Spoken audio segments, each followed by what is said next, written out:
अस्सलाम एवरीवन। आज हम बात करेंगे स्लीप वेक डिसऑर्डर्स की। थोड़ा सा आपको नेम से भी आइडिया हो गया। चलिए आज हम देखते हैं कि इसके क्या कंडीशंस होती हैं, ठीक है, उसके बाद क्या कॉजेज़ होते हैं, किस किस जगह पर इम्पैक्ट होता है इसका, और क्या कॉजेज़ हैं और किस तरीके से हम इसको डेली लाइफ में इसको ट्रीट कर सकते हैं। सबसे पहले अगर हम ये देखें कि स्लीप वेक डिसऑर्डर है क्या। स्लीप वेक डिसऑर्डर में एक ऐसी कंडीशन है जहाँ पर पर्सन की quality of sleep, timing of sleep and duration of the sleep जो है वो डिस्टर्ब हो जाती है। अब जब ये डिस्टर्ब होती है जिसकी वजह से डिस्ट्रेस कॉज होता है। अब डिस्ट्रेस की वजह से जो है उसकी जो डेली लाइफ की फंक्शनिंग है उसमें इम्पेयरमेंट आती है। लाइक समटाइम आप ये चीज़ फेस करते हो जिस दिन आपकी नींद नहीं पूरी हो रही होती, आप कॉन्सेंट्रेट नहीं कर पा रहे होते, दिल नहीं कर रहा होता किसी से बात करने का, अजीब सी बेचैनी हो रही होती है, ठीक है, तो मेंटली तौर पे आप उस तरीके से एक्टिवली काम नहीं कर सकते होते। तरीके से स्लीप वेक डिसऑर्डर में क्या होता है कि ये चीज़ इन्फ्लुएंस करती है आपकी फिजिकल हेल्थ को, आपकी मेंटल हेल्थ को और आपकी इमोशनल हेल्थ को।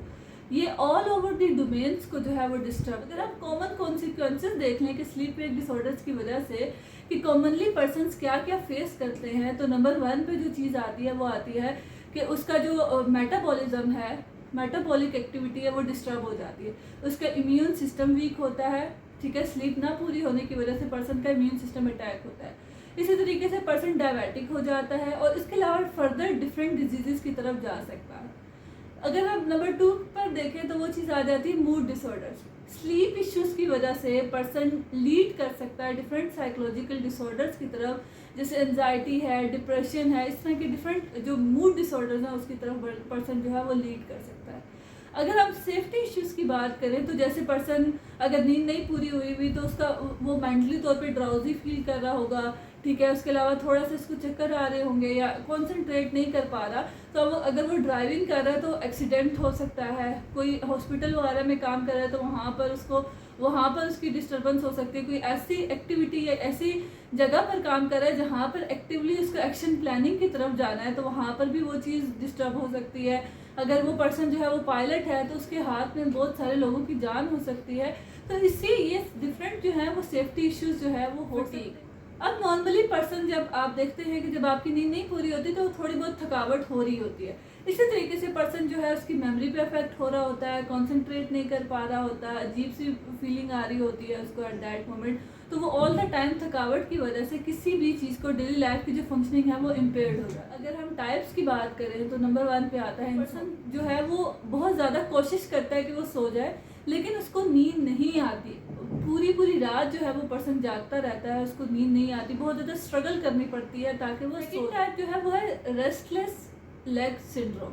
अब इसमें क्या होता है कि पर्सन जो है जब वो सोने लग रहा होता है तो अपनी टांग को बहुत ज़्यादा बार बार मूव करता है ताकि वो सेकंड टाइप की बात करें तो दिस इज नार्कोलेप्सी। अब इसमें क्या होता है कि पर्सन डे टाइम में बहुत ज़्यादा सोता है और इन अप्रोप्रिएट प्लेसेस में, लाइक गाड़ी में सो जाएगा, बस में सो जाएगा, किसी जगह पर बैठे बैठे सो जाएगा, किसी जगह पे काम कर रहा है, काम करते करते सो जाएगा। तो इन अप्रोप्रिएट प्लेसेस में जो है वो पर्सन है। हमारे पास आता है पैरासोम्निया। पैरासोम्निया में क्या होता है कि पर्सन को अब नॉर्मल एक्सपीरियंसेस फेस करने पड़ते हैं, जैसे नाइटमेयर्स आ जाते हैं, रात को कुछ लोगों को चलने की बीमारी होती है नींद में, तो ये चीज़ें जो है वो पैरासोम्निया। हम बात करेंगे हाइपरसोम्नोलेंस की। हाइपरसोम्नोलेंस जो है वो उसमें भी पर्सन जो है वो एक्सेसिव उसको नींद आ रही होती है, बट इसमें ये नहीं है कि उसकी इनसफिशिएंट स्लीप है, मीन्स कि उसकी रात को भी नींद पूरी हुई लेकिन दिन को भी उसको बहुत ज़्यादा जो है वो नींद आती है, तो हम इसको बोलते हैं हाइपरसोम्नोलेंस या